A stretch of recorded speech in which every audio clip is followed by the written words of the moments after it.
Hey everyone, welcome back to the podcast. My guest today is Kai Wilson. Kai is a former college friend of mine and an old bandmate.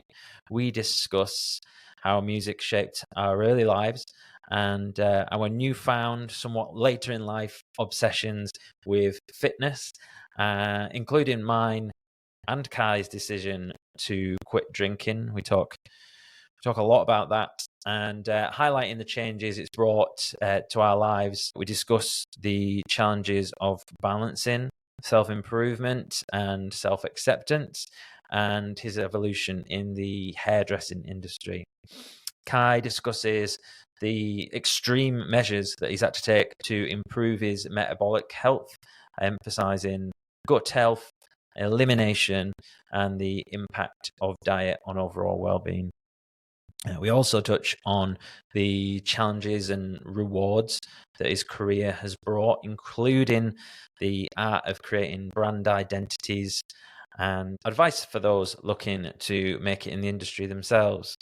So I hope you enjoy this conversation as Kai offers us a glimpse into his life and the lessons learned. Kai Wilson, how are we doing, man? Yeah. Yeah, so good to see you. All good. Thanks for having me on your podcast. Yeah, thanks for coming on. For those that that might be listening, I thought I would just talk about how we know each other. So obviously we met at Kendall College doing music way back in, was it 2006? Oh, who knows? It was a long time ago, many moons ago. I think it was. Yeah, I think it was 2006. And we were in a band which originally was called Roses for the Dead and then changed to Sidestep Switchblades. And it was... it's still a mouthful to say now, isn't it? It definitely is. Yeah. You were adamant on that name though, so... And what was it? Screamo? Emo? Yeah, there was just a bit of a whole mix of genres put in there, but essentially, yeah, you would put it down to that, wouldn't you? Yeah, and we had... It's mad. I still very much listen to that type of music as well now. Do you know? It's got... Yeah, like I went to see a band, an artist a few weeks ago that I've literally listened to when I was 13 called City in Colour. So obviously Dallas Green, he was the lead singer of Alexis on Fire. And it was just incredible. And even like the demographic of people that were there were just mental. But it was just such a good live show. And I'm so glad that I got to see him in my life, inspiring. Yeah, well, I was wondering that. I was wondering if you were still into like heavier music. Like I've sort of fluxed, between like indie and stuff and more electronic stuff. But I've definitely over the last few years come back to sort of some of the heavier stuff.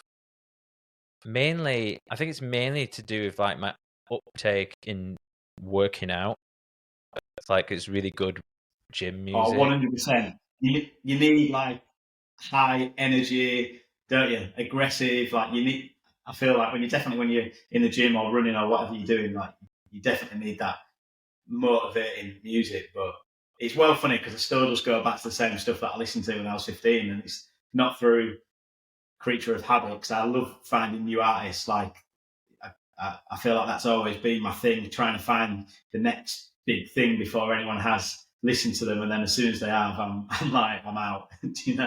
Or just listening to the old stuff. But it's definitely there's a whole there's a big comeback with bands like that as well. Like proper bands that play proper instruments. It's amazing.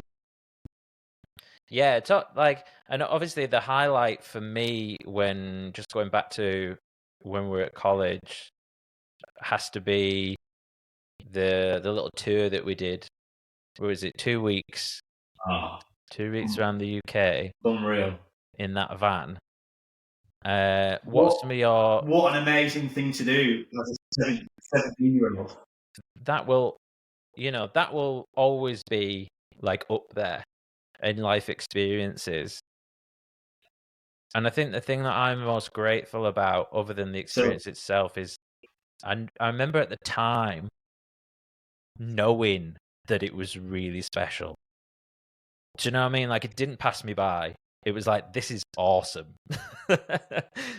Like, even though, like, you know, we weren't signed or anything, were we? But it was the dream. You know, we could say we'd been on tour. What oh, it was amazing, and that was like that was the start of social media really for in my lifetime, utilizing MySpace to book the gigs and create the fan base and you know using the online presence that we were creating and hooking up and linking up and connecting with different bands and different artists and promoters and managers and all that type of thing. It was awesome, but the, just that bond that we had collectively as a group between us all was just unreal. And living in a van, cleaning with. Do you remember? Like, we used to clean with like KFC wipes, or go to swimming pools to we went wash. to, yeah, it was leisure centres, Or wasn't I it? used to straighten my hair. Do you remember like one time we went to like Curry's or a Comet or something like that, and I was straightening my hair in the laptop mirror, like using their electricity to get that sort of like sweeping fringe going on. Do you know that? I don't remember that, but yeah, that's a really good memory, and yeah, sort of sums up the whole priorities there with making sure the fringe. Did you The never dyed fringe your was hair, did you? You great. always just had your blonde hair, didn't you? Yeah, I put a bit of bleach in it, but I definitely couldn't go to the dark side, which is what was the norm for a pubescent teenager into that type of music. Yeah, I think like mine was black and red at the time with Yeah, the old. you and Beanie Fair. It's funny. You are all of them. Christian, like, Yeah, the fucking sweeping mad. fringe.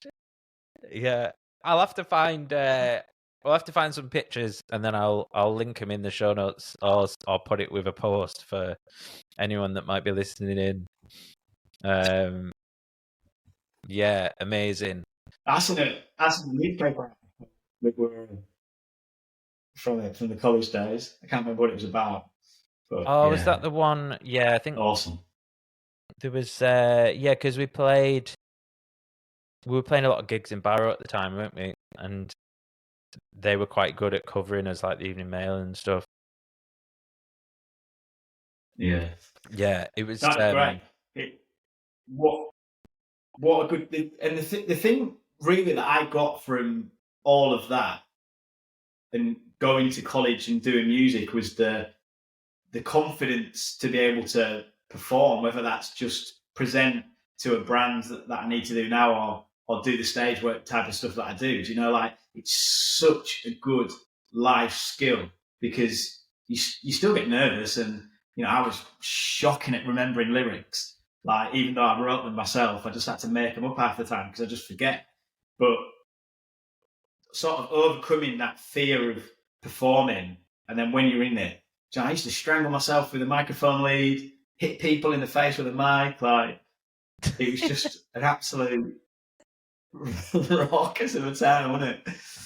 Yeah, yeah. There was so much. Like we were all about the energy, weren't we? Like stage presence is like the thing. What we lacked in That was. talent would. I mean, we definitely didn't lack talent. Yeah, well, Not yeah, at no, all. that's a good point. That No, there was plenty of talent. Um, it just we were just young and inexperienced. Like we definitely didn't lack talent. no, it was good. Do you have you got any recordings of us? I've got a really old Mac that I'm pretty sure there's some stuff on there. But in all honesty, when we were in the studio recording, I got really ill from trying to sing, not in the studio but prior, and I Yeah. don't actually think that anything got finished. Right, okay. So I think that the recordings that I've got, I think are from the very, very early days, and I'm not entirely sure you were in it. Yeah, from one of the earlier versions of Roses for the Dead. Right, Roses for the Dead, yeah, like the very early days of it. But yeah, so I remember you all recorded your parts, and then I never, and then the band split up, so it just never happened. But Yeah, because guess that's one of the we biggest. recorded with Tim Riley, didn't we? Yeah, and I guess yeah, that's one of the biggest regrets not finishing, because and it wasn't a time really as well when people were recording loads of stuff. Like even YouTube was fairly new.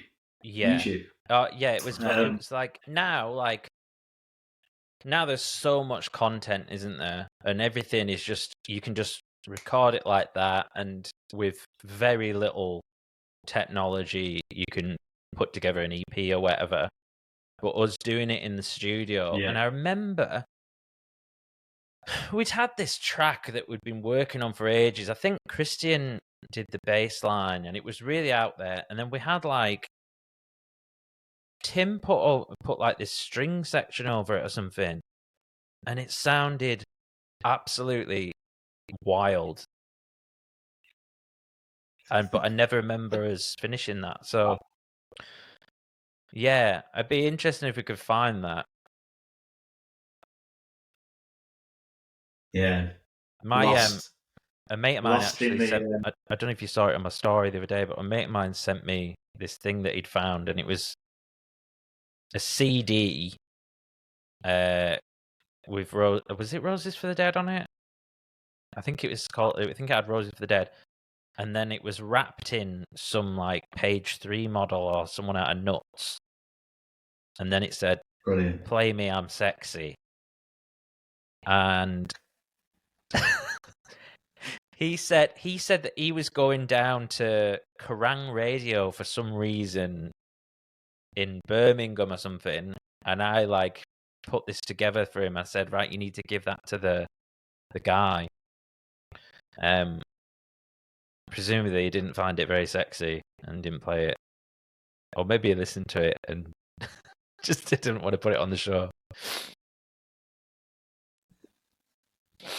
But yeah, what a great childhood and upbringing that that we had through that. Like it was just an incredible euphoric time for us all. Yeah, I just remember waking up, going to a Burger King, having a super fucking meal or whatever it was, and then that would be breakfast, lunch, and dinner, and then we would drink Strongbow all day in the van until we arrived at the show, and then played, and then yeah.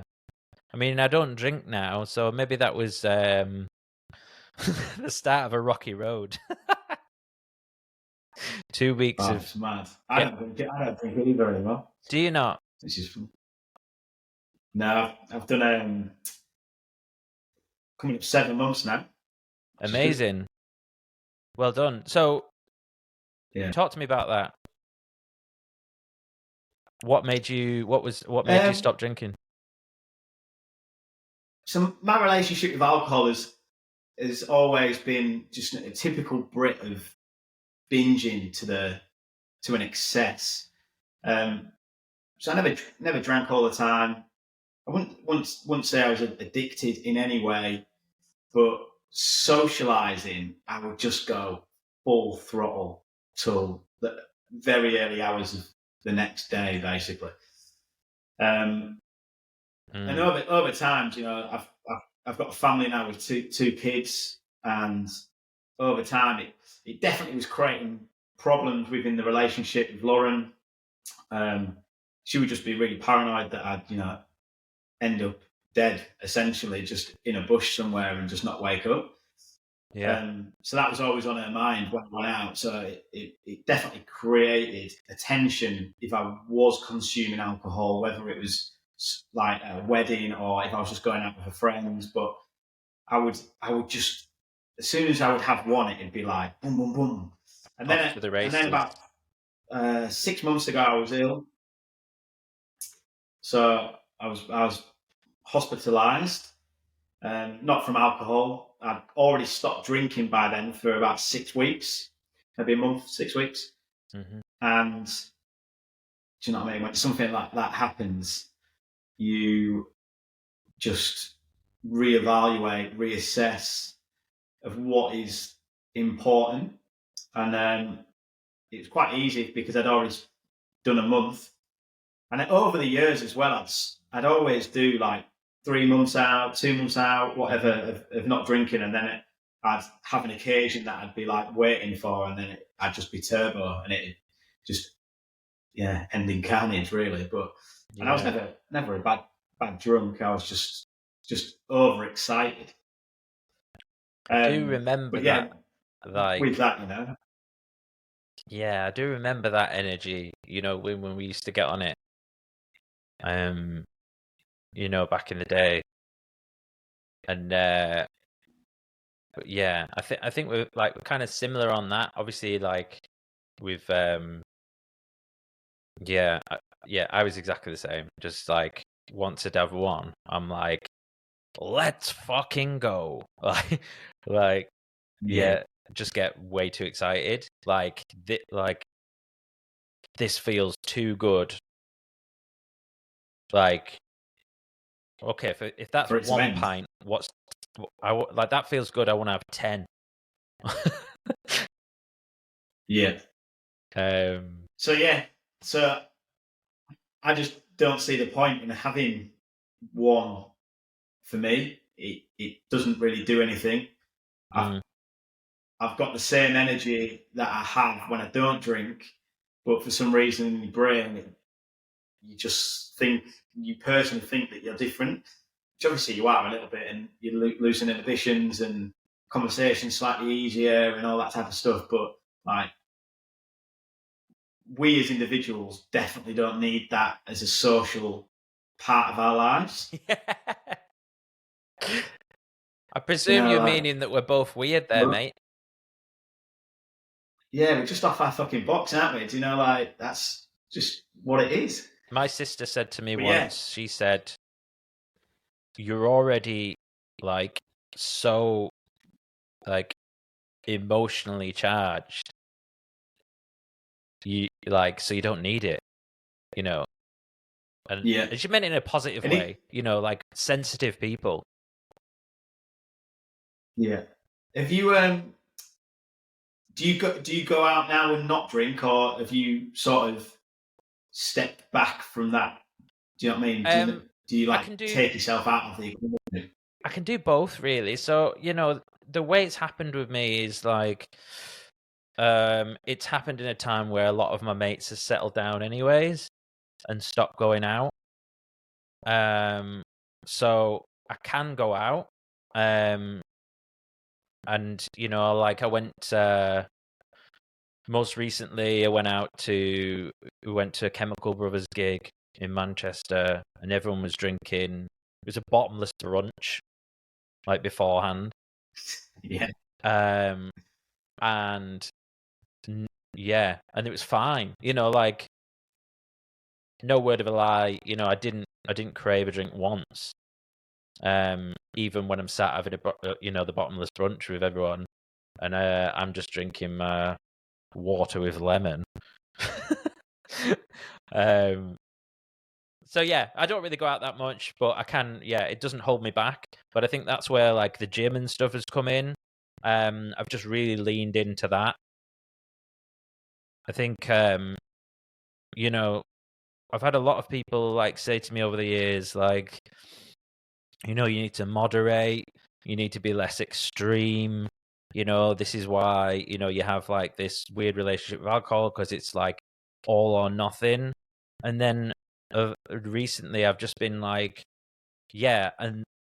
but that's my superpower. So I am an extremist, and I'm gonna lean the fuck into it. So I'm gonna lean into nutrition. I'm gonna lean into not drinking. I'm gonna lean into podcasting, whatever it is. self-improvement. Yeah. And I think, like, do you know what I mean? You have to, in a world where there's so much advice out there, either online or from your friends and the rest of it, it takes real strength to know yourself and, you know, what's right for you. But it's getting that balance. Yeah. We're definitely similar in that, and I've never found it a problem as such as, like, you know, I'll almost hyper focus on certain tasks, and that might be for 10 years, and it might be for a month or whatever it is. But I think there's a saying, isn't there? That's like, is it like, why would you want to live the same year over and over again? And I think it just makes life interesting, like getting in like this, you're getting into the podcast type of things and your nutrition and self-help and well-being and that type of stuff. And, like, obviously that's definitely not a bad thing to be hyper-focused on, do you know, like. Yeah, and of course, like, you know, you have to be careful, you know, because, you know, if you're too extreme on one thing, obviously other things can slide, but it's just finding the balance that's right for you. And if you can't moderate, then you can go, like, I feel like you can have, like, almost like a seasonal approach. So you can, like, go really hard on something and then take a little bit of time off and then go, you know, it's like reps in the gym and then rest, you know. That's what it is. Yeah. I've definitely been focused on trying to find life-work balance for, you know, the last 10 years. And it's never there for that, how it's portrayed into society. And it's exactly what you were saying, you know. Sometimes you might need to work harder than other times, and that's just how it is. But you've got to make sure that you're giving yourself that respite. But yeah, and you know, it's, you know, when it's hard because you want to have advice from people around you, but it also depends on, like, what you aspire to. And if you aspire to something that's maybe out of the ordinary and is not common with the people around you, then you have to be careful with the advice you take. Yeah. What 100%. Talk to me about, on that note, you're in London, right? Is that right? Yeah, well, I now live in Essex, in Leigh-on-Sea. So it's about 40 minutes commute into London. Right. And so let's just rewind the clock a little bit. So after college, we pretty much, like, you know, we've not really seen each other much since then. Give me a little whirlwind stop of the highlights and what happened after college and how you ended up down in London. So essentially after college, I needed to make a decision whether to go to university or get a job. And going to university, I knew 100% that I'd only be going there for the sesh. Do you know, like, that is the only reason why I would have gone. So I made a conscious decision not to do that. And I was trying to I was working with my dad as a decorator, and he was pushing me to get a job in the trade industry, so electrician, plumbing, something that was, like, never going to go out. You know, you're always going to have work, essentially. And because I was 18 at the time, so I'd already been to college with you, the government funding would have finished the year that I started applying for the job, so no one would take me on. And then I was walking back from a job interview from a plumbing merchant that I didn't get, and I just walked into a hairdresser's and asked for a job. It was like the most bizarre and weirdest thing. Like, a girl from school called Steph Brown, she sort of planted the seed a little bit to say that I'd be good as a hairdresser. She was already doing it. And yeah, I just walked in, asked for a job, and that essentially was that. I still did music a little bit on the side, changing from screamo to acoustic and folky, and I was still trying to do that, but hairdressing soon took over because I was still getting the the adrenaline and the creativity outlet that I needed through what I do now. So yeah, I studied there, worked there for a long time, moved about a little bit, and then I had the best foundation at Daniel Gray Hairdressers in Kendal. They gave me an amazing start to my career. And then sort of met a guy along the way called Matt Woolley, and he invited me down to London. So I essentially, just to cut a long story short, I went to work for him and various people throughout that time. Well, two people. There was Matt Woolley that I first went, and then Adam Reed at Percy Reed. And then I was getting all of these amazing opportunities that any hairdresser in the world could ever ask for. But for some reason, it just wasn't enough, and I wanted to go on my own, and that's exactly what happened. Finished the relationships amicably, but went off on my own and built a salon in the warehouse where the bed was above the backwash, and I just started the journey for one of the salons that I've just recently closed called The Social. It's been about 10 years doing that. So yeah, amazing. There's so many highlights in my career that I've done, but essentially throughout that process, for a lot of it, I was never present. Nothing was ever good enough. It never is. I'm always thinking of the next thing. I never really sit down and reflect on things. So it's been a big focus for me to try and just enjoy the things that I do and try not to. Essentially, that's what put me in hospital. I just do too much, and I burnt out, and my body just sort of gave me a little kind of wake up call to change my lifestyle of how I am. And it's very easy to go back into how I used to be because I've lived like that for 15 plus years. Do you know? Well, this is something like I'm quite interested. Now, So go on. Go on. It's something I'm really interested in at the moment. Is like that fuel. What's driving you? Are you running away from something? Are you running toward it? And like the fuel that got you to the place you are in now might not be the fuel that you want to be using for the next phase of your life. Yeah, definitely. What's always interesting, like whenever you set out to do something, and I don't have goals. So someone will be like, what's your 5-year goal? What's your 10-year goal? Like, or I've never had. I've just kind of very much lived in the moment without being present and been very reactive with the scenario that I'm in. You're like in the grey zone in between the thing in front of you and the goal. Basically, yeah, because I never really know what the goal is. But obviously, not obviously, but recently when I decided to close the 2 salons that I built up and the whole company that I built up for the last 10 years, it was a very easy decision for me because I knew it was time.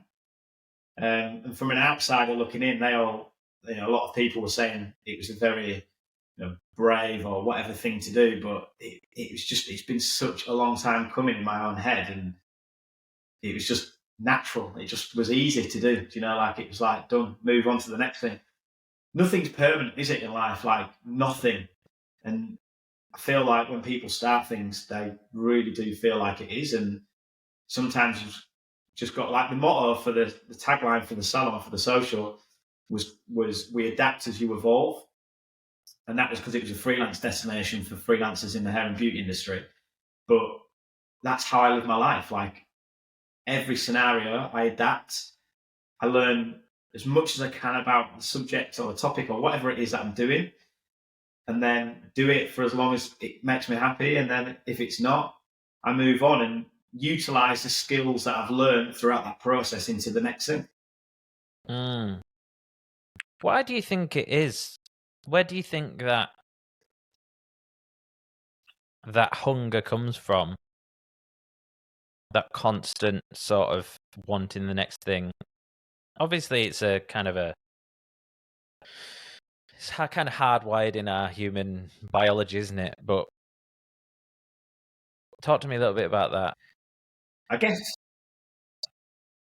guess it's always driven me to be the first. So I guess it stems from a competitive streak of nature. So yeah, wanting to win, like wanting to be the first. So and now, yeah, it's definitely, you know, things that are happening right now in my life is happening how I like it to work. Like there's the brands that I'm working for, you know, very innovative, disruptive, new to the game. Like, and that's it makes me excited to be able to share whatever it is that I'm into with other people to get them as excited as I feel about it now. I guess that's where it stems from. And if you could go back, you know, and speak to the younger version of yourself when you were starting out that journey, what piece of advice would you give Kai? Like, I would not change anything.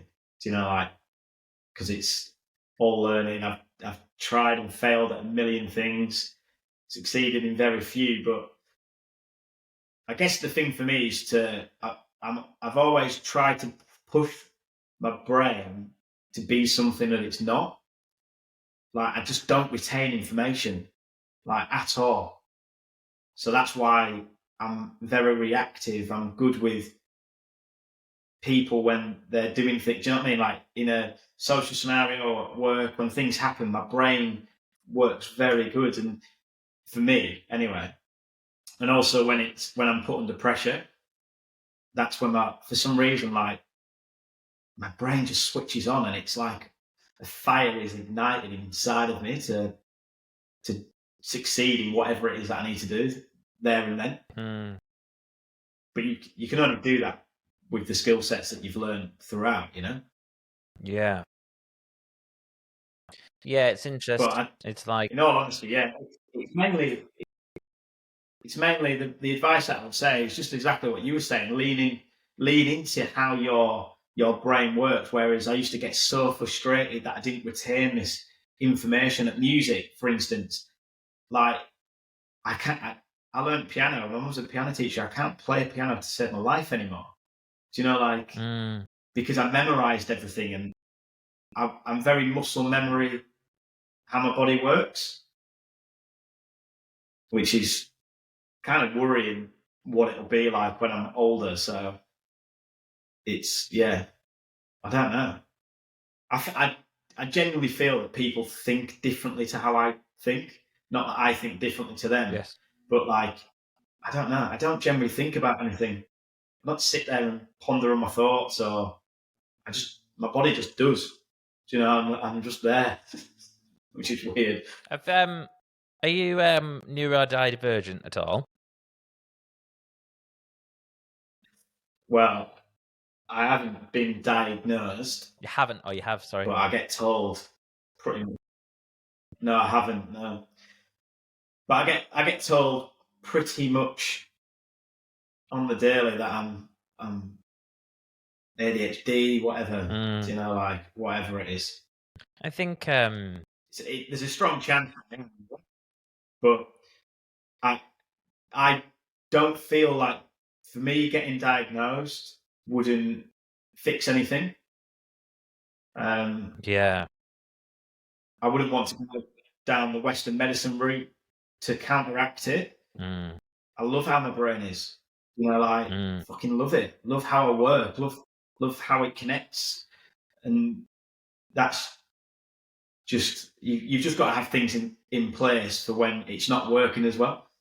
You know, especially coming out of lockdown, I had the best time, in all honesty, which is, I know it was a shit time for a lot of people, but it was when I was so free because I didn't have any cogs turning in the back of my head. And that's partially why I closed the salons down, because even though I didn't need to be there and I'd run it like Airbnb, so it was all done online, everything was done, there was still them cogs turning in the back of my head. And the plants need watering. Is there enough towels? Is the coffee there? You know, like stupid stuff. But that's, as soon as I shut that off, I was like free again. I had a lot of freedom. And that's when I become more creative. Mm. But for some people, they definitely need to go down the Western medicine route. And it's, again, finding out what works for that individual and how they want to do it. But for me and how I am, I just don't want to suppress any of the emotion that I've got. Yeah. I don't struggle enough to need to do that. But, you know, one day I might. Yeah, I think, I mean, I'm like hugely like anti-medicine in general. I mean, obviously medicine is amazing, but the way that we currently use it to fix things, you know, we'll just take a pill for this or whatever, and you know, quick fix. Yeah, so like I'm like big on the whole holistic approach to stuff. Same. And you know, we do a lot of homeopathy stuff. I think, in all honesty, right, I'll tell you this. So I know I keep relating back to it, but it's because it was a pretty big deal in my life. But before I was ill, I felt like I was going to explode. I was going to the gym 4 times a week, doing, you know, high intensity training, lots of weights, boxing, climbing, paddleboarding, walking, like, and I was gaining weight. And gaining weight even the PT, gaining Ed, fat or gaining muscle? Both. Right. At both. So, and my PT, Ed Hyde, at Rum Gym in Leon C, he even said, like, towards the end, he dropped my days down in the gym because he was just like, you're just so stressed. But I never felt like that in my head. And essentially, I felt like my body was going to blow up. And that's why I stopped drinking alcohol, because I knew that was a big factor. Mm-hmm. I'd already not drank caffeine for a long period of time because it puts me to sleep. It has the opposite effect that it's meant to have on me. Very interesting. Yeah.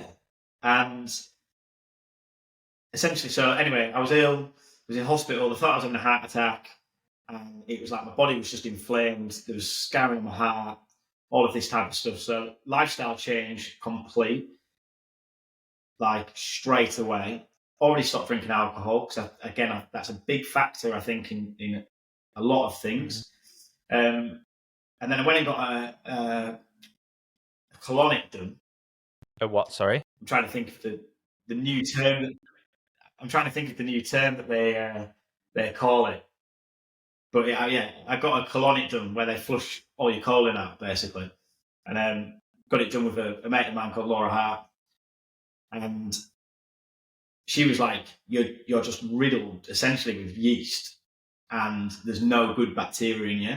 And I had 2 sessions with her, and she sent me to this lady called Gail at the Annandale Clinic, and she did a Vega reading. So they put a current, you hold onto a metal thing essentially, and she taps your toe and it links up to this machine. She puts the food on the machine, and it tells you how. Well, basically, it's out of like 100. an intolerance 100, test. you're allowed to eat it.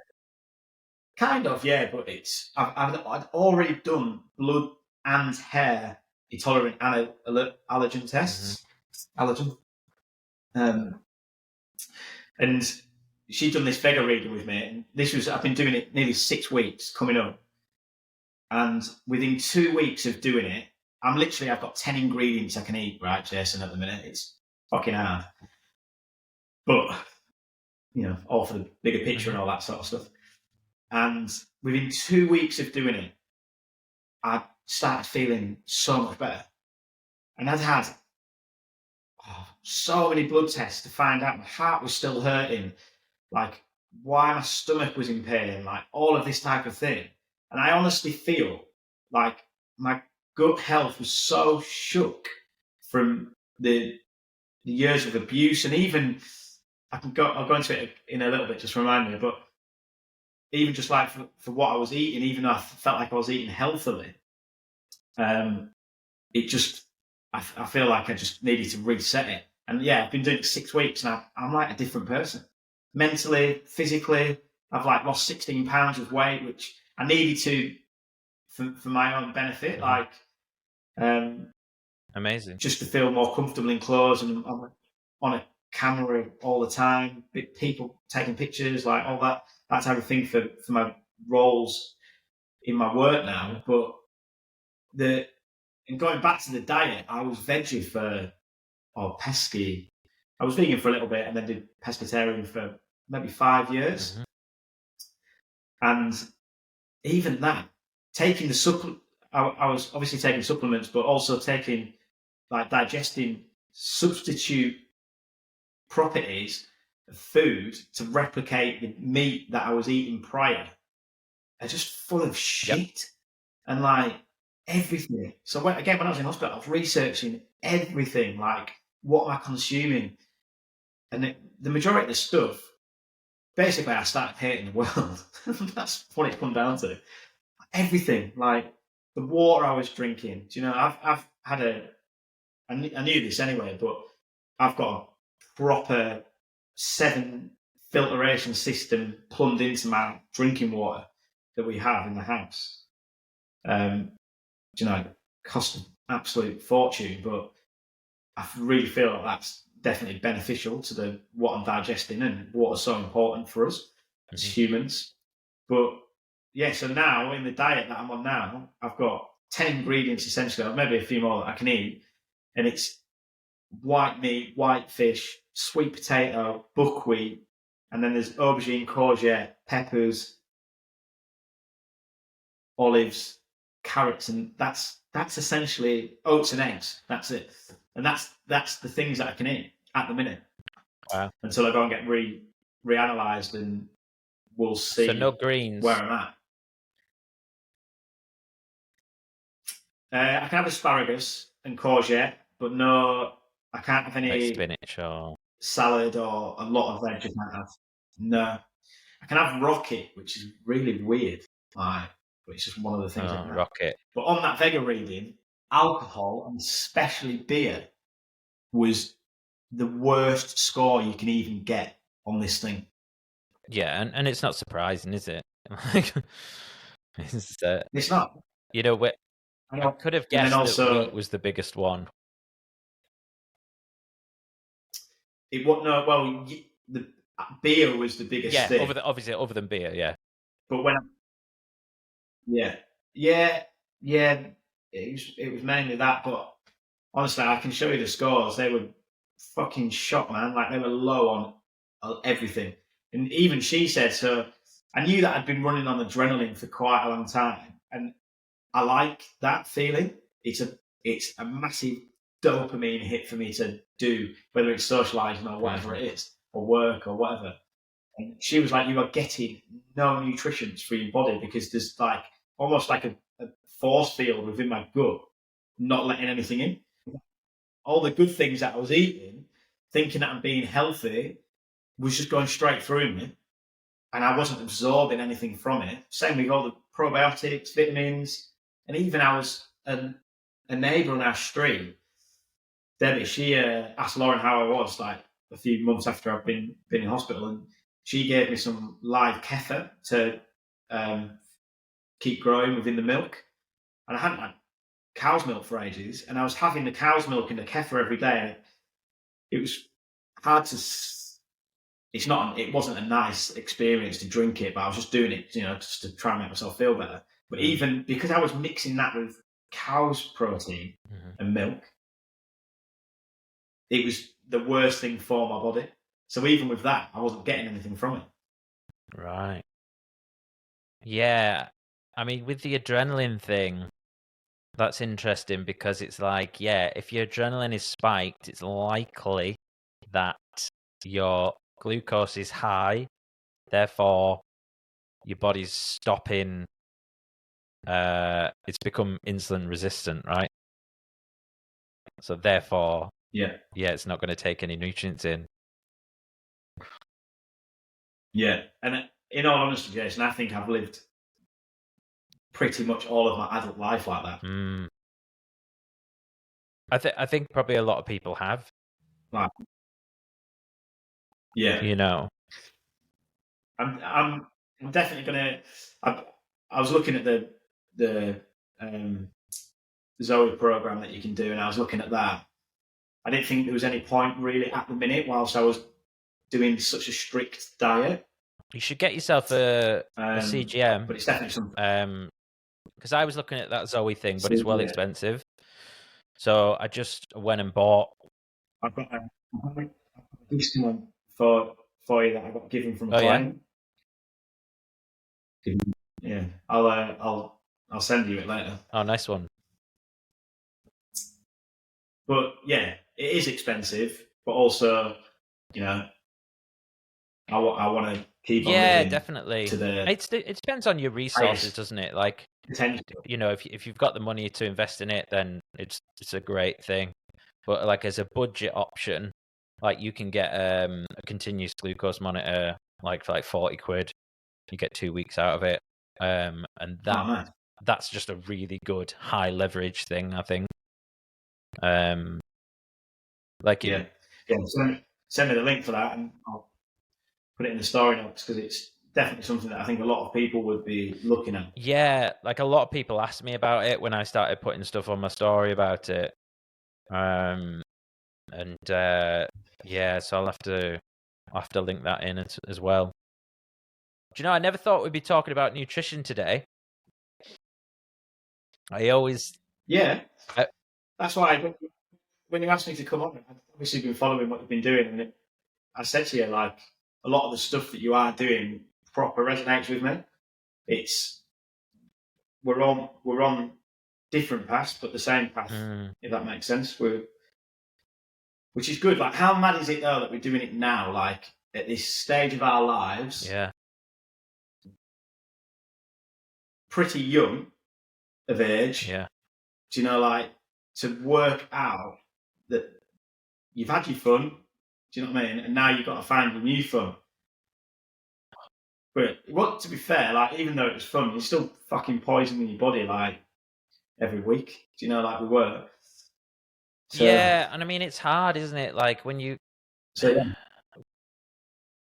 you know, when I look at like young people today, or if I looked back at a young version of myself, you know, what advice would I give them? And it's like, it's very difficult to just say, oh, well, don't go out and get pissed and don't, you know, do all that stuff, because that stuff by itself, even though it's toxic and extremely bad for you, like, it's like a rite of passage. And it's almost like you kind of need to go through that to come out the other side to realize there's nothing there, you know, within that sort of crazy world.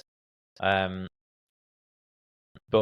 I suppose, you know, the one thing that you don't get, I always wonder about like the whole drinking thing, and it's like, what is it? Like, what is it that's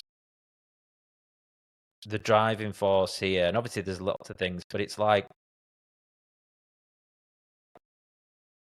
the how's the anticipation of a night out and getting messy. It's like, ooh, what might happen? It's like a little roll of the dice. You know, are you gonna? Yeah, but what I would have done before the night out, I would have probably sank about 5 cans. Do you know, like through the day? I'm saying like you can't deal with the anticipation. It's so exciting. Well, it's not being able to deal with the anticipation. You just you want it to happen now. Do you know what I mean? It's that impatience. Like, getting messy before you even go out. But it's just it's the culture we grew up in, man. And you know, that kind of Craziness, but it's all part of the path, isn't it? All part of the path.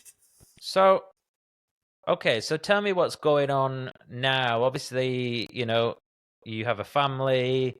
Like, what's an average week look like for you at the moment?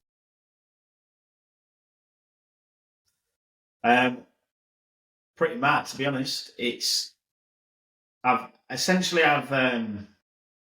used to run a column doing clients, as well as try and do all the creative stuff for the brands, creating the content, putting on photo shoots, like making wigs, doing all that type of stuff in the hair industry. But now I've got rid of that side of things. So getting rid of the salons, it just means that my weeks now are a lot more sparse, in a way that it gives me that freedom to be able to do the things that I'm doing. And I've got a lot of brand endorsements that I'm ambassadors for within the hair industry. And in all honesty, I don't really feel like I used to fulfill or add the value that I should have been adding. Whereas now, because I've got that freedom to do things, and at the drop of a hat as well sometimes, because it's needed, like from things, I'm adding so much. Oh, I feel like I'm adding so much more value into these contracts that I've got and stuff. So, yeah, for instance, this week, just to put it into perspective, I was at Centre Parks on the weekend with the family and some friends, which was amazing. And then I came back straight into creating some content for brands. So I've just been given the title of an artistic director in the UK for a calligraphy cut, which is a new cutting tool. Amazing. For the hairdressing industry, and did a day filming for them. And then I'm also UK ambassador for Babyliss, which is obviously a global electricals, hot tools business within the hair industry, and I've done some videos for them. So the other bits in between is essentially I've been editing and sorting out my online profiles and planning and scheduling all that in, which takes a lot of time. I'm also researching at the minute loads more into what lighting I need to get next, and just upgrading my kit, which it's funny because I don't want to upgrade it, because I feel like I'm just doing it to try and make me think that I'm going to be better by doing that. And I want to really fine tune the skills with the stuff that I've got now. And then, yeah, doing this today, obviously with you. And then next week's different. I've got 3 days with an actor that I'm doing like interviews and premiere. So I'll do his hair and skin and his wife's hair. So yeah, it's so varied, so varied. This last 6 weeks has been mad. I've been away every weekend teaching for brands. So I've been all around the UK, Scotland, been in Germany. So it's just. But now it's my time to really wind down and prepare for next year. Awesome. So you were talking to me. You just mentioned that bit about the actor. So do you like do hair and film and stuff, or do you get a team into film? Like, what's that look like? What, when I'm filming my stuff? Yeah, treat me like the idiot that I am. What's happening? So if I'm creating content for online or for whatever it is that I'm doing, I do bits of it on my own. Really hard, and now because I'm doing so much of it, I've now got a good friend of mine called Lee Smith, and he comes every week, and I plan basically what he's going to be filming and editing for me, because the actual creating what we need to create is fine, but for me to then edit it afterwards, it takes such a long time. So I've outsourced that and sort of delegating that responsibility now to Lee, who's amazing videographer and creative photographer. So that's kind of like that. And then with the actor next week, I'm doing just hair and skin. And there will be loads of interviews and stuff, but my job for that is just purely grooming. So yeah, it's just doing the hair and the skin, and then they've got a premiere that night. So yeah, like just making sure that the camera ready, you know, natural but camera ready, and that job's come through. I've got an agency that I'm signed to called Joe Mills Agency, and they get me to work, and I go and do it, and yeah, it's a good deal, to be fair. So if someone's listening to this now and they hear your week, the variation, the working with brands and actors, and want a bit of that, what's the first thing they need to do? Like, let's say they've just come out of college, uni, whatever. What's the first thing they need to do? I guess it's whatever line of industry that you're in, line of work that you're in. It's about creating an identity within the community that you're involved in. And I did that through social media and connecting, and I worked so much for free, which in the creative industry you generally do. But it's because I was buzzing, I was driven, and that I used it as my studying. So that was my investment, that I was putting in my own money for it, which was way less than what uni would have been. And then essentially from that, it was, you know, in the hair industry to get noticed. And I guess within any industry, I focused a lot on awards. That definitely was like an ego thing to start with. You know, I wanted to be seen. I wanted to be the man, you know. I haven't entered any competitions for a lot of years. And it's because the last one that I won, which is this one up here, for Best New Salon, I think it was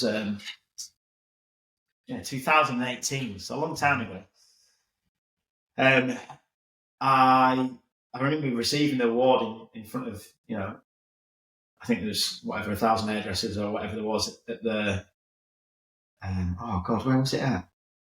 Modern Tate, I think it was, or the Natural History Museum, one of them. I honestly didn't care that I won it. I was like numb inside. I had nothing to say down the microphone that was going to add any value to anybody. So I just stopped doing them. And spoke to someone. I did like a live with a good friend of mine called Stuart Roberts, who put me up in his house in his glorified shed at the bottom of his garden for a month when I didn't have anywhere to live in London when I first moved down. And he's an open. He used to be an addict to alcohol, and he basically said, you know, you were addicted to this. You were addicted to it, and it kind of made a lot of sense what he was saying, and I just pulled myself right out of it, and now I judge a lot of them and stuff like that. And I feel like I will enter things again. I think it's a really good way to stay relevant within the industry that you're in. I feel like it pushes you a little bit creatively as well with whatever you're entering. But also for me, it solidifies my status within the brands that I'm already connected to. But yeah, the main thing, you know, it's like anything, Jason. You just got to work hard. Haven't you? Find something that you're into, work hard, devote the time to it, and also make sure I think you've definitely got to be able to do it whilst you've got the energy, whether you're young or old. It's when that energy's there and it's right, you've got to just go fucking full throttle with it. That's why having all the other things implemented and in place, which is what we've got or are getting in our lives now, is really important to have that along that. Otherwise, you'll just end up burning out, which is exactly what I did. And your body just shuts down. And if you ain't going to stop, it will just definitely tell you to. It'll put you in bed or worse. Yeah. It's like, I think one word that comes to mind is like hustle. Like, you were always hustling when we were at college, and and me to a certain extent. I feel like maybe I was like a little bit lower down on that level than you, but like, you know, it was like you say, MySpace, DMing people, like getting them to come to shows and stuff. And I think selling t-shirts. Yeah, the t-shirts. I think pretty sure we started using like some of the early AI stuff, didn't we? To like message and add people on MySpace, like bots. Oh, 100%. Yeah, and we used to get like. Well, I'm glad I did it. Sorry? I'm glad I did it now. Or not now, then, because I then haven't done that. Spamming like, people. with my other social media platform. Yeah. Got it out of my system to try and get my leg over somewhere. You know what I mean? Yeah. Funny. Yeah. Get your spamming out of your system early. What would you like to be known for, looking back?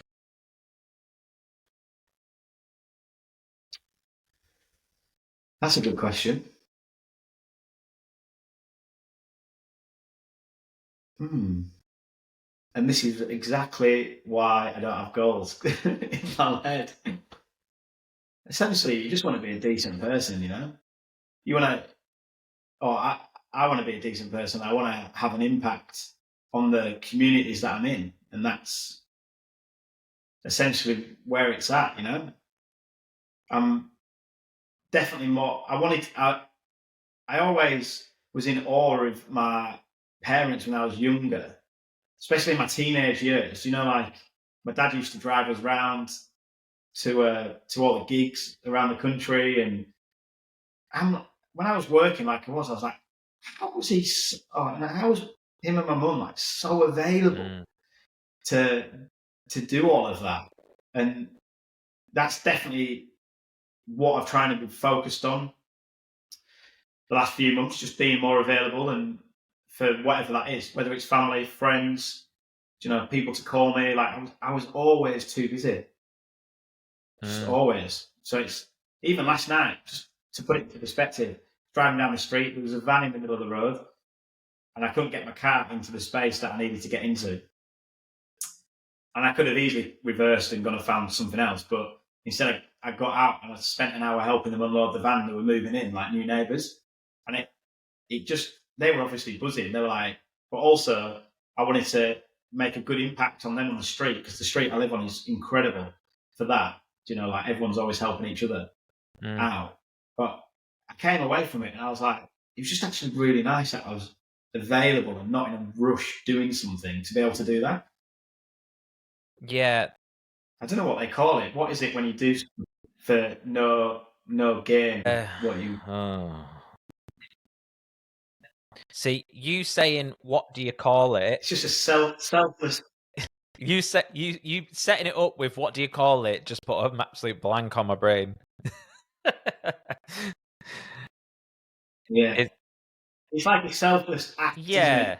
yeah. The next part of my life, really, as much as I'm trying to progress my own skill set in life, is also, you know, to teach my children as well and to educate them, so then they have the life skills to set up when they need to go off and do their thing. So it's an interesting time for sure. And changing my focus from just being so self-contained in my own head and going, you know, a million miles an hour to just having a bit more of a thought process around it. But there's not really anything don't really want to be anything. In all honesty, I've got no, other than what I've just said, I've got no desire to be anything other than that, really. I just want to, I think the main thing, and that's why I love hairdressing, is it's just really nice to be able to help someone, make them feel good about themselves, however way you do that. And that's why hairdressing and doing clients is so fucking good, because that human connection is, and you're on it such a personal level with their energy as well. Like, you cannot beat it. It is amazing. So do you obviously, so you still do a little bit of hairdressing alongside the media stuff? Yeah. I do maybe do 2 or 3 clients a week that are like a traditional hairdresser would be doing. And then apart from that, a lot of them are, I'm either doing people just and filming it or whatever, actors, musicians, photo shoots, brand awareness, whatever it is. I'm trying to work out like brand identities for companies at the minute. So it's That's interesting. a new skill set that I'm going to learn, because it's quite important that I get that right for the company. And also it's pretty empowering that you know that you've got this, it's pretty empowering that they're giving you the responsibility to do that, as a creative. Talking about brand identity, does that is that along the lines of like, colors and like graphics and stuff, or is it more to do with like voice and that kind of thing, or is it a bit of a mixture? It's definitely a mixture and stuff. And for me, it's where my skill set is at the minute. It's about creating the overall feel and emotion from a single picture. So if you opened a magazine or scrolled through social media and you saw an image, it would be relatable to the companies that I'm trying to do it for. Graphics and stuff like that. Like, I enjoy doing it, but there's a million better other people than me out there. Do you know what I mean? So delegation is key when it comes to that. Working in teams and voicing everything out there. So yeah, man. Yeah, it's like it's and lots of people have said plenty about this over the years, but like, yeah, knowing your strengths and what to delegate, but that's not easy, is it? And like, no, it's not. I've sort of like, I've done, I have a little web design business alongside, I have a few different projects and stuff, and I've sort of got to the point where I've realized actually maybe I'm not the best builder. Maybe I'm not, maybe I shouldn't be doing that bit, but obviously being able to do all the things is great, but then that allows you to be a better project manager sort of thing, when you step back and go, okay, well, now I can pull someone in to do that. I can pull someone in to do that.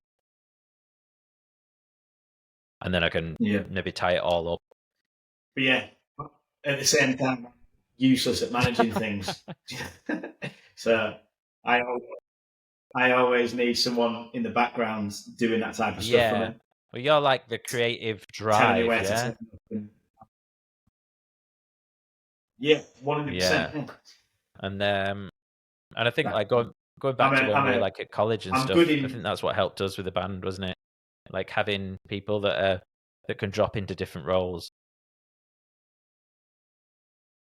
Yeah. Yeah, definitely. So what do you think's next? Like, I know you don't really plan for goals and stuff. Is it more, is it just more of that holistic approach to life and just being present? And yeah, the main thing is to make sure that I can get myself up to like full health within my control. I feel a hell of a lot better than I did over the last few months, but maybe 85% at the minute, 90%. So we're getting there. Just waiting to hear back from some results, and then I can move forward and decide on which route I want to take. But yeah, next year is really busy. I sort of stay focused on that. I've just got some big contracts in place for next year, for 2024, and I just want to, just make sure that I'm delivering. Nothing I do, in my opinion, is ever good. So I always reanalyze it and try and do it better the next time.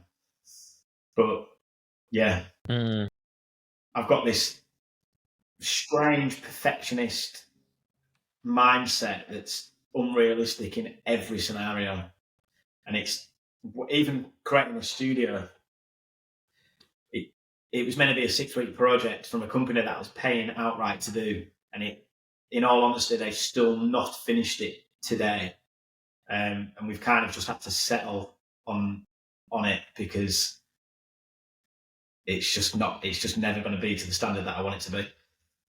I know when things are proper shit, and I'm also trying hard to not allow how I think to take over, but yeah, it's hard for me to deal with. Knowing when it's done. Because I just, but the thing is, it's never done. Nothing's ever done. For me, it's never finished. I did a photo shoot, right? So these clippers here, I started planning this photo shoot, Jason, over a year ago. So they're a custom clipper that you can change all the colours on that Babylist released last year, and they're called the custom effects. And banging clippers to work with, really cool that you can modify them and customize them to your needs, yeah. And they asked me to do a video. So from that, normally you would just do a client and you'd film it and you'd send it and they'll be like, sweet. But my brain just went off on a tangent and I was like, no, I want to do something really cool with this. So we wrote a song last November sampling the clipper, and I went into a studio that was underneath my old salon with a guy called Flo, the producer, and he literally wrote the song in about 5 minutes, went out for a cigarette and came back in, and I wrote the melody, and then I'm then shouting down the microphone, like singing these lyrics. Amazing. But yeah, and then I wanted all the jackets painted in black and pink. So a friend of mine called Bex Hyde, who's a clothes stylist, she customized all these leather jackets, which was amazing.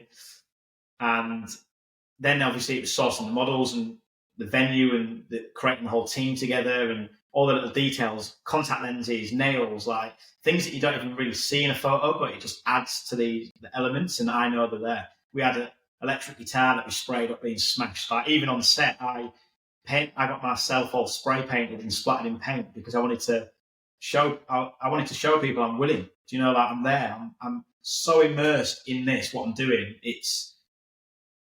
I wanted to show it on the outside as well as on the inside, And did the photo shoot in May. Then I got ill, and it's literally I launched it last week with the video, but I'm treating it as a single launch, so like musicians do.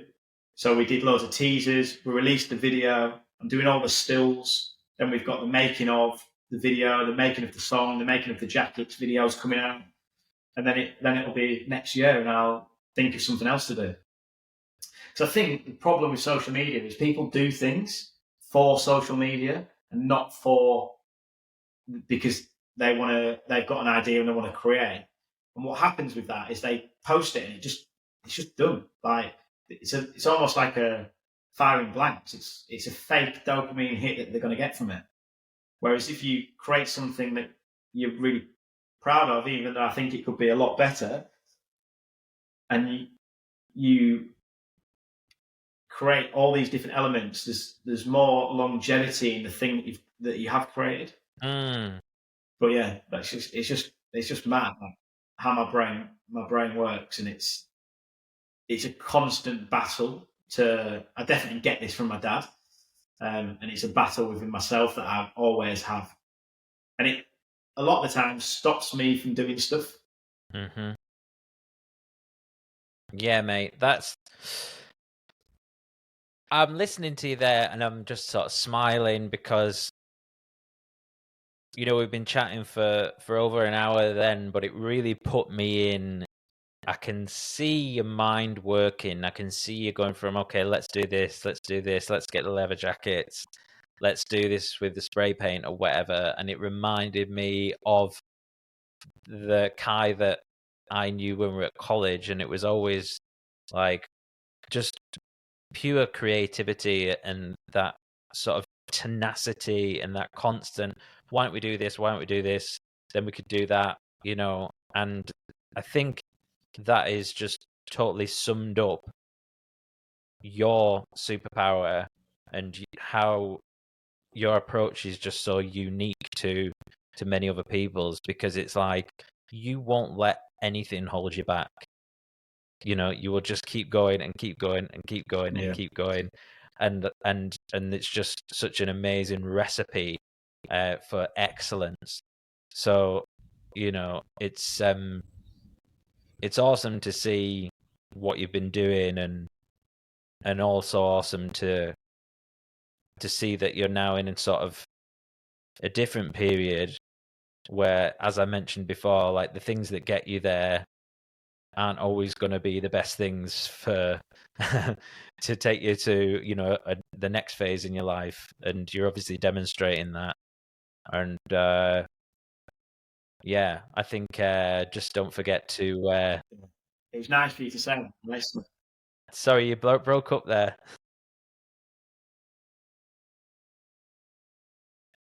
I said it was really nice to hear you say that. And one of my friends, when I showed him the photo shoot I was on about, he literally said exactly the same thing as you. He's like, if I could get in your head, this is what it would be like. Do you know, like, so even though I think it wasn't good enough and things can be better, the fact that, you know, people that are close to me can relate to it that way it means it is right. It's done. Like, it couldn't have been any better. Do you know, like, absolutely. Have you tell me before we wrap this up, have you done any meditation? Yeah, so when I come out of hospital, I started focusing on breath work. So I started doing a lot of one-to-ones with a friend of mine called Josh, who's got a yoga factory in Southend, and he's incredible. And even just the little 5-minute snippets of conversation we'd have before, especially when I was going back into work and educating and teaching, how the breath work can really help. So I go bright red, like just been a thing. It happened a lot when I was drinking, but starts going like underneath my eyes, and it's like bright red. And that happens when adrenaline is kicking through my body. So when I first come out of hospital, I started going to him. A few months later, I took 2 months out, and a few months later, I went and was teaching, and I would get so excited about what I'm doing, my heart would start hurting. So I had to keep leaving the room to do some breath work. And then I told him this, and he was like, in all honesty, Kai, he's like, do you think that even though you're getting paid good money and you're really good at it, he was like, do you really think this is a good place at the minute for you to be in? And sort of hit home, really, that I've lived most of my career in that adrenaline state. And it isn't a good place for me to be in unless I can regulate it somehow by essentially meditating. The problem is for me is when I'm starting to feel all right, I neglect that side of things.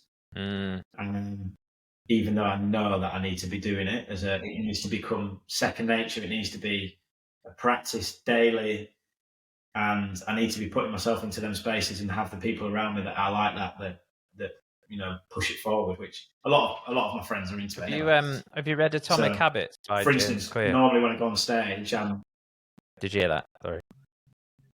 No, I'm more audio. Yeah, well, actually, kind of guy. have you listened to it? Because I'm the same, mate. Because I'm dyslexic. That's I found that out at uni, by the way. Yeah, so I went right throughout school without reading a book, but never told anyone. Just blagged it. So it wasn't. I was like 21 when I read my first book. Because that's what you do. Sorry. Wow. Yeah, 21. I said that's what you're good at. Yeah, blagging, masking. You know, because it just felt like I was stupid. But then, you know, being sort of diagnosed has allowed me, although I don't like labels, it has allowed me to understand myself a bit better and made me realize you're not thick, because I would just think I'm kind of thick, but not. I couldn't understand it, But yeah, man, like audiobooks. I've talked a lot on this podcast. Audiobooks and podcasts just totally changed my life. To allow that sort of intellectual curiosity and not having a barrier for the text being in front of me. But yeah, Atomic Habits is really good. And, if you're wanting to, probably one of the best lessons that you can get from it. So if you're wanting to start a habit, is just to make it really simple and really obvious. So like the meditation thing, just try and put a run streak together of like, I don't know, whether it's 30 days, 50 days, whatever, and just say it's 1 minute of meditation every day. And that's all you have to do. And what happens is you end up sitting down and you think, well, I'm here for a minute, so maybe one day you might do a little bit more.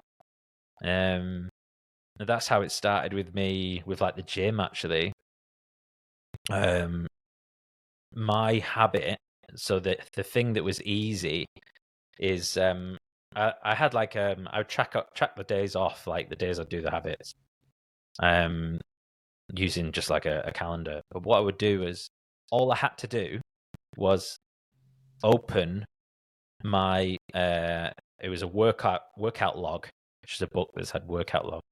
All I had to do was open it and I could tick it off. That was my thing. But what would happen is I'd open it and then I'd go, okay, Wednesday, what am I going to do? Bench press or whatever. And then it just allowed me to get that run streak together. And most days I would work out. Or, if I had a rest day, I would open it and I would write rest day. And like, it's just amazing how like you can hack that side of, behavior change. So if you're wanting to meditate more, I'd recommend that book. Yeah. Or do anything more. But yeah, no, it's definitely a good thing to be practicing 100%. I noticed a huge difference, to be honest, when I was doing it. Like I was going once a week to him. I was doing it 3 times a day. Yeah, weirdly enough, I only really listen to audiobooks and podcasts when I'm not feeling great. Yep. So like if I'm feeling a bit down or whatever, then I'll go hell for leather and I'll be listening to them when I'm walking the dog or when I'm cooking. Any opportunity that I've got, I'll be listening. But when I'm more up, which I am now, and energized and just feeling like I can tackle anything, I listen to more music at that moment in time. Yeah, and that's good to like cycle on and off. There's a third one there though as well. So you've got like inputs, so like audiobooks and podcasts. You've got like music, which is more like emotive and energizing.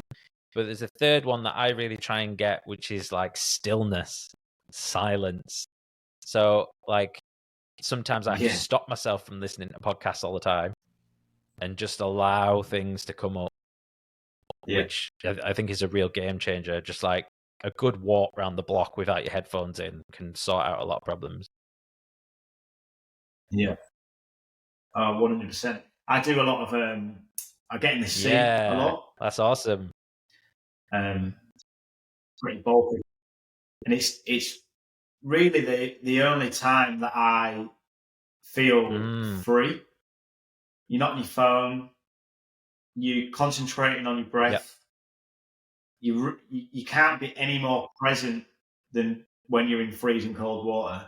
And I know you know because I've seen you do it daily for ages. So like, it's such an amazing thing to do, and just being in water in general is a real good like mental stabilizer for me. I live by the sea now. It's incredible. Yeah, that's awesome, man. Yeah, I couldn't agree more. Although I don't have time to go down to the beach, so I just get in the bin. And like, I'd be a bit scared of like drowning, like, because is it worse at like? Because I'm like at Morecambe Bay, so You're not really supposed to go out in the sea, are you? I don't know. But it might be better in, like, if you're not in a bay. A lot of people swim. A lot of people swim where I am, but the problem is all the sewerage that gets pumped into the ocean. Yeah. Listen, man. Well, just another fuckery of the. I know you need to get going shortly, so we'll wrap this up. But if people want to keep up to date with your stuff, where should they go?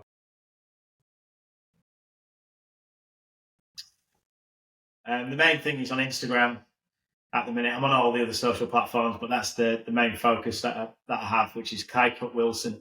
So yeah, I'd appreciate anyone if you've got any questions or you just want to chat, and I've resonated somewhat with you, then like Jason has with me, then hit us up. Awesome. I appreciate your time, man. And maybe next time we'll do this in person. Nice one, Jace. Thanks for getting me on. Yeah, I know for sure. It's been really nice catching up with you as well, man. It's been way too long. Cheers, Kai.